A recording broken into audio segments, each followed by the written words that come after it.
from Waikanae Beach in New Zealand. Hope you're having a super fantastic, sparkling day. Welcome to Porch Light Letters podcast number 2554. Yeah, that sounds about right.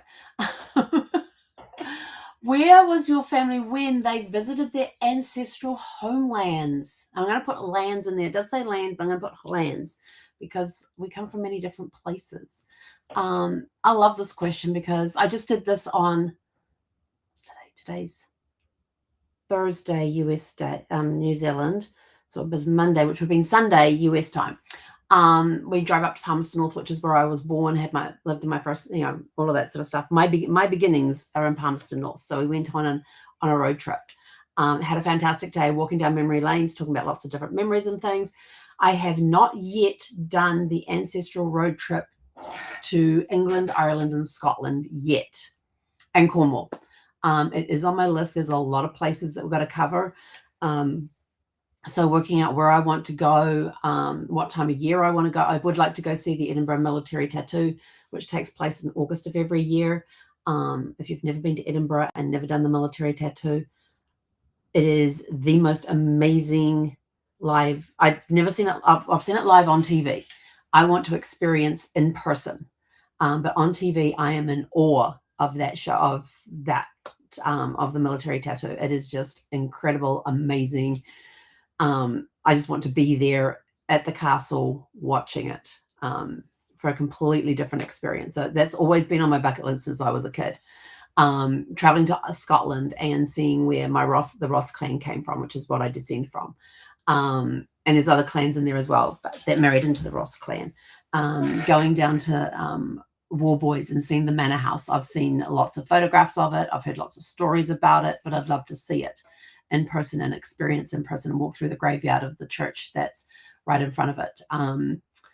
There's many cemeteries over there. I'd love to go down to Cornwall, where I have a lot of relatives that have come from Cornwall, with a stop off in Wales to meet my 7th cousins. Can't forget them.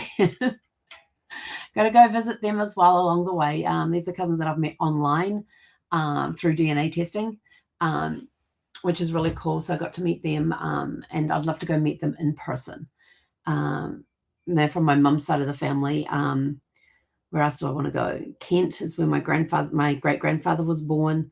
There's many places in New Zealand that I've already been where ancestors used to live and that sort of thing. And there's one place, it's here in Wellington, and I think it's Nio. And my parents drove me up one road one time and parked on the side of the road, and we were looking up at the houses on the hill, and they go, see that green house up there? And I said, yeah. They said, that's where Nana grew up, my mum's mum. And that's also where your second great-grandmother passed away as well. And my grandmother's mother passed away when my grandmother was like 10 or 11. And so she was brought up with her grandmother and then her great-grandmother. And not her great-grandmother, her grandmother.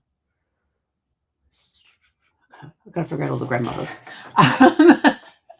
But my second great-grandmother had been over to Australia to visit my the black sheep of the family, one of my great uncles, who's a half great uncle to me, because only his mother and I share his mother, my second great-grandmother, and I share DNA.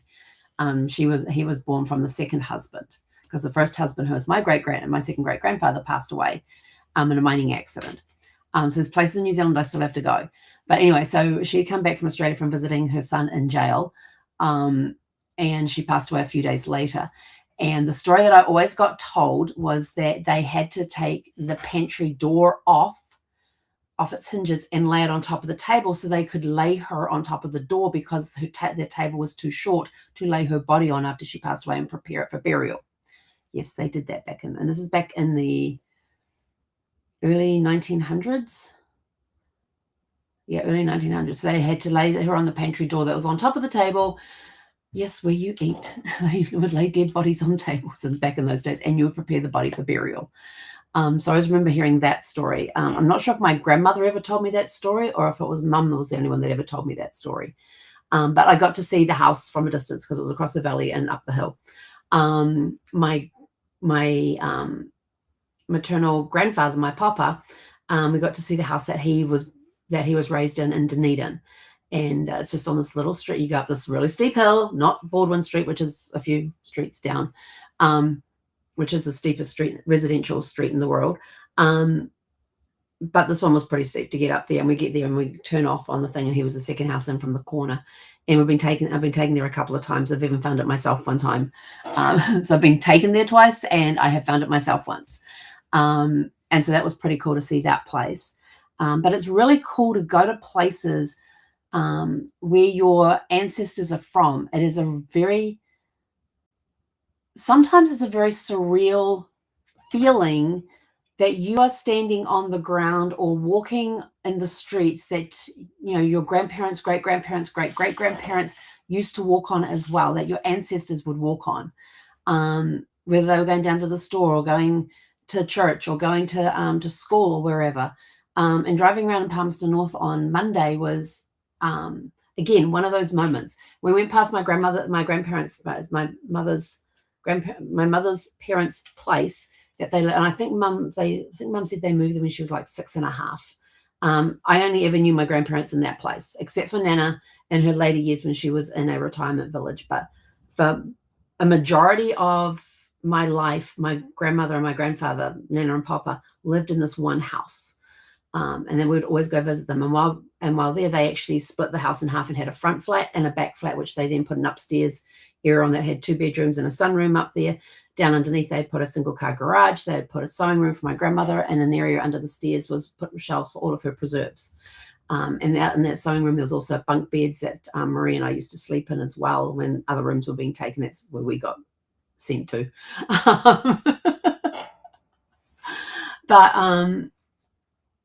And I remember one weekend my Nana and Papa were away for whatever reason, and Mum, Dad, myself, and my brothers basically moved into their house for however long we moved in there for, and demolished their fireplace. It was an old brick fireplace. We completely demolished it, removed it out of there, and we've got photos of us kids sitting on the bricks after, we literally took that fireplace apart, and it was in their living room area, which was also the area where we ate in because it's right off the kitchen and that sort of thing. But I remember doing that. I don't know how long we stayed at Nana and Papa's for that, but I remember us demolishing the fireplace that was in there because they're in the middle of doing all these renovations, and it was one thing that needed to be done. So I don't know if they went away on vacation and we moved in, but I know that they weren't there when we did all the demolishing. But being able to visit places where your ancestors are from can be a very surreal moment. Sometimes you can feel the presence of your ancestors at places. Sometimes you get a little nudge to go, hey, go over there. There's a book that's called In Search of Your Ancestors.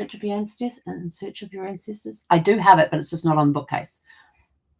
And there's this one story in there which I love to tell because it just shows you how much your ancestors want you to find information at times.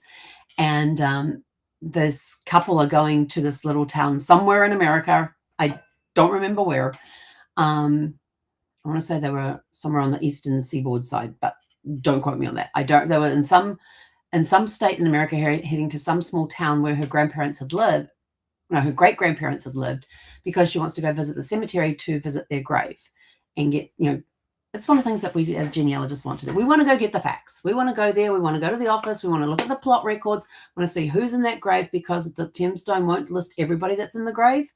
And then we want to go see the grave itself so we can take pictures of it. It's just part of gathering the family history together. And so they're on their way and they suddenly get a flat tire. So while her husband is changing the flat tire, she has this urge to jump the fence into this paddock. There's this big field there, and there's one of those little stile things that you can climb up and over into the field. So she climbs up, and so she just has this huge urging to climb into this field. So she climbs into this field. The grass is probably about knee high, I think. The grass is long. So you can't really see where you're walking. And so she's walking along and she suddenly stumbles over something. She stumbled over the headstones for her great-grandparents' graves. Now, where did that nudge come from? Yeah. The great-grandparents wanted her to find their grave, knew that she'd go into town, find out that they weren't there and not know where to go.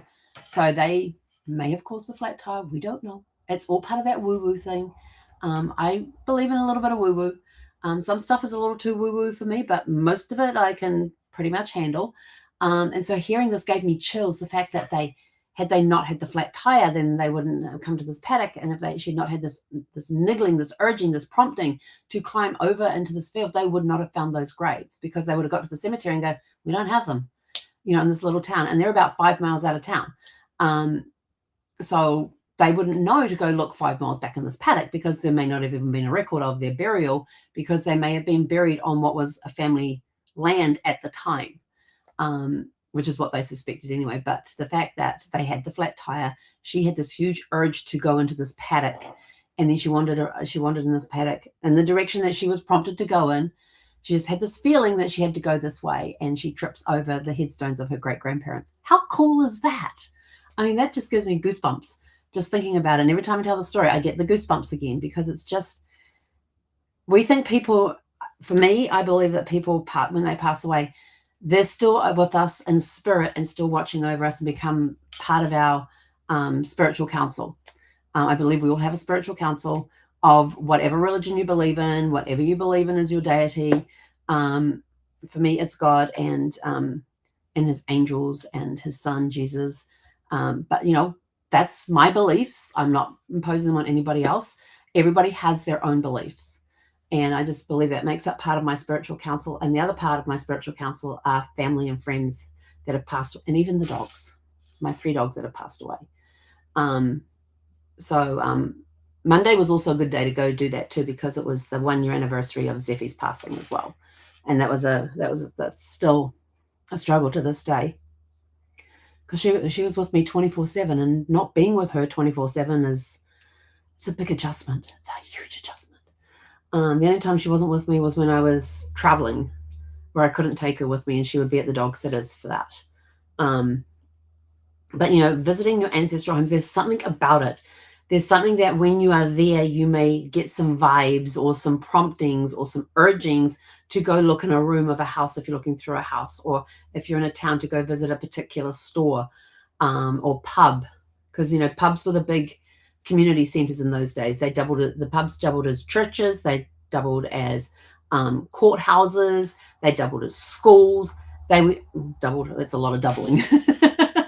The pubs were multi-purpose meeting centers for the community, whatever the community needed: schools, churches, judges, court cases, coroner inquests, things like that. And to be able to go into those areas, you might get a prompting to go into there, or an urge to go somewhere.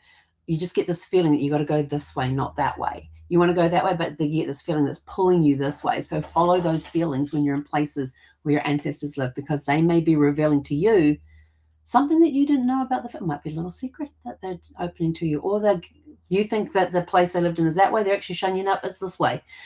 So follow those urges when they come up. If you feel like you want to go that way, but you're being pulled in this direction, go in the direction you're being pulled, because they are there ready to reveal something to you, like their graves or the house that they lived in, the house you're looking for, you think is that way, and it's actually that way.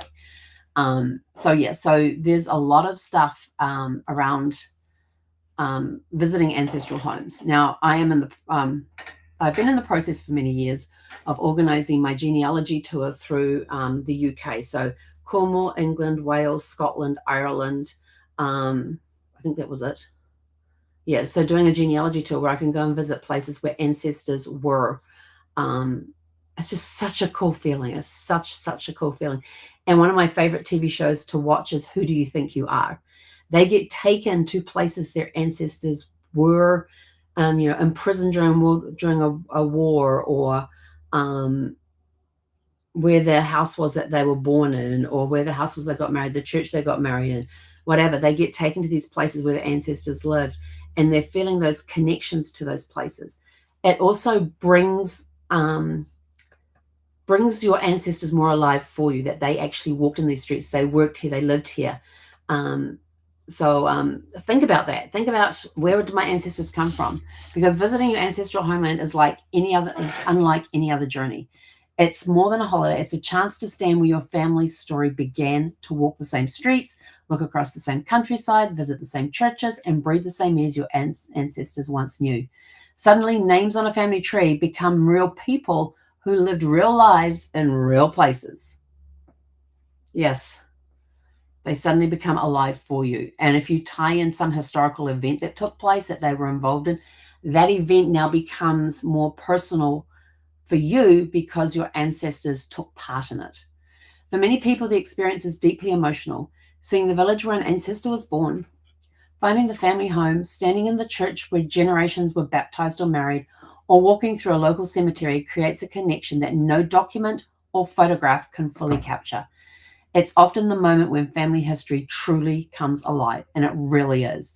I love visiting cemeteries, whether I'm visiting for myself or for a client or just wanting to go and have some peace and quiet and just wander through a cemetery. I love to wander through cemeteries. But when I go and visited my ancestors' graves, these are real people who are part of my life that I never met, but I'm part of their legacy. And that kind of gives you just a sense of belonging, a sense of pride to be able to do that. Sometimes the places have changed beyond recognition. New buildings have replaced old ones, families have moved on, and entire communities have grown. Yeah, we found that when we were in Palmerston North. We were going to go to the hospital, but the building I was born in had been torn down by that stage. I'd visited once before, and I still have the memories of that. That's okay. They said, we can go show you the land. I went, no, it's okay. I've walked in it. I've walked in it as an adult. I'm fine with that. Other times it feels as though time has stood still. A stone cottage, a winding lane, an old church may look the same as it did a century ago, offering a glimpse into the world of your ancestors called home. I wanted to go visit the church where my parents got married, only to find out it's been torn down. They said, we can take you past. No, it's okay. Even if you never find a specific house or meet distant relatives, the journey itself can be life-changing. You begin to understand the landscapes that shaped your family, the distances they traveled, and perhaps even the reasons they chose to leave. You return home with a deeper appreciation of where your story began. Now, we were driving down a couple of streets there, because Mum says, oh, my flat was down here. And I said, well, whereabouts? She goes, well, it was before then. I don't think we were right on top of that, so I might have been back here. So there was about 3 or 4 places that it could have been. And that was okay, because I knew at the distance to the hospital, Mum would walk from there over to the hospital and stuff. And then there were the dorms that she used to sleep in, and there's one building standing out of the 3 for the dorms. And she didn't stay in the one that was still standing. But to hear that and see that area and to see one of the buildings like what she used to live in, that was really cool. And it was right there on the hospital grounds. But she lived in a flat across the road from the hospital. And we drove down the street, and she said, oh, it's one of these ones down here, but not near the corner. We went on top of the corner like that. Then we went to the street where my dad lived. He actually lived in a caravan on the front yard of a house. And they said, oh, it's one of these. He said, I think it's 38. And he looked at me, no, it doesn't really look familiar. But it did look like the top of it did look like that building next door, that house next door. And so we're looking along and we thought, maybe that was it. And, trying to figure it out. But I kind of had a picture of what the place looked. And, of course, everybody had fences up now. And so he said, well, I can't really tell with all the fences up. But the top of it did look like that place. So to be able to drive down the street and see a couple of places that looked like that. So my dad was stayed at one of those places. That was fine. We knew the general area, and that was okay. Not everyone has the opportunity to make this journey, but if you do, it's an experience you'll never forget. And if you can't travel there yourself, learning about your ancestral homeland through photographs, maps, local history, and family stories can still build a meaningful connection with your roots. Yes, absolutely. Learn about the area, learn the history of the area. Sometimes when you're reading some of the history books, your family name may appear in there. You never know. And today's Family Tree Challenge is ask a family member if they've ever visited your ancestral homeland, or if there's a place they'd love to see one day. What would they like? What would they most want to visit? A family home, a church, a village, a cemetery? Record their answers, and if possible, begin creating a list of places your family once called home. One day, someone in your family may walk in those footsteps because you preserved the story today. So start building your dream genealogy trip, your dream ancestral trip, in the footsteps of your ancestors. Where do you want to go? What do you want to see? What do you want to learn? Is it just history of the area? And then start building up a profile for it by finding books that talk about the place where your ancestors came from, so that you have them front of mind. It could be a little village, so find out the history of the village. One of the books, being in War Boys with the Manor House, there was a couple that lived in the manor house that were accused of being witches. And so I actually have the book called The Witches of War Boys, not because they're related to me, but because they lived in the house that my ancestors lived in a couple of hundred years later. I think it was a couple of hundred years. I think they were there in the 1500s and my ancestors were there in the 1800s. So, 300 years later or whatever, just because it was history of the house that they lived in and the town that they lived in. It's part of their history. So learning about the history of the place. Do I have it down there? Yeah, down there on my bottom shelf is a book that my mum photocopied, one of the original books of the letters that one of my great aunts wrote, who used to live in the manor house. She wrote letters of her times of living in the manor house and then living in Cambridge afterwards. I don't know who she wrote them to, but it's very interesting reading. And then in the back of that, Mum's got pictures of the manor house that they used to live in, that my ancestors used to live in, along with pictures of the tombstones that are in the churchyard, graveyard that sits in front of the house. And they also have a flyer about the house because when they went and visited the house, there was a gentleman there who was restoring it back. He was taking out the Italian bathrooms that were in there and all this other crazy stuff these people had done.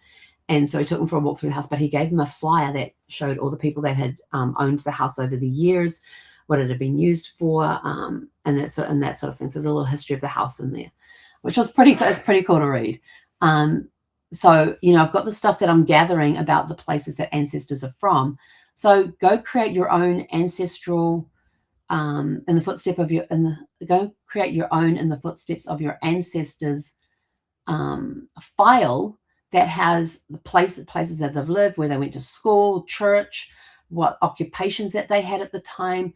There could be a museum on the occupation that they had in that area, and maybe you can find some more information about them at the museum. A lot of places have stuff online. Just go research that. You can always ask them questions. There's always a place to send questions as well that somebody will get back to you. May not be in a timely fashion, but they will get back to you. So it's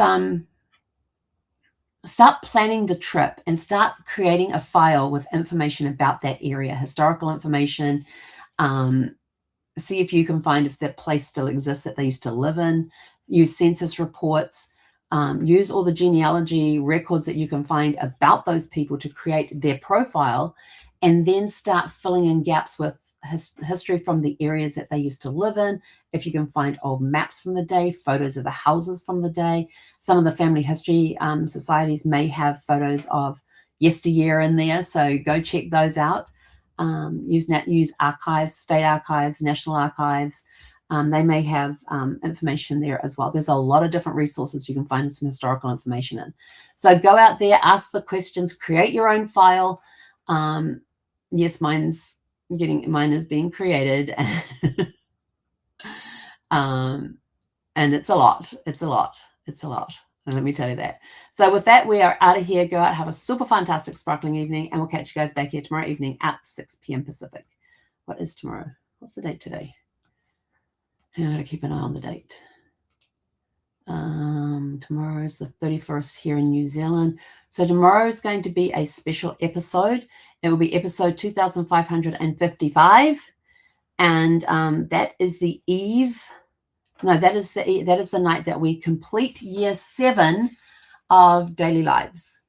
Complete year 7 of daily lives. And then the next day, which will be August the 1st here in New Zealand, will be day 2556 when we start year 8.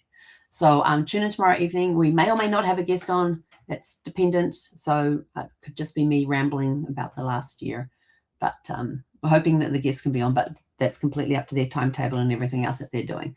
So go out, have a super fantastic sparkling evening, and we'll catch you guys back here tomorrow evening at 6 p.m. Pacific. Hey,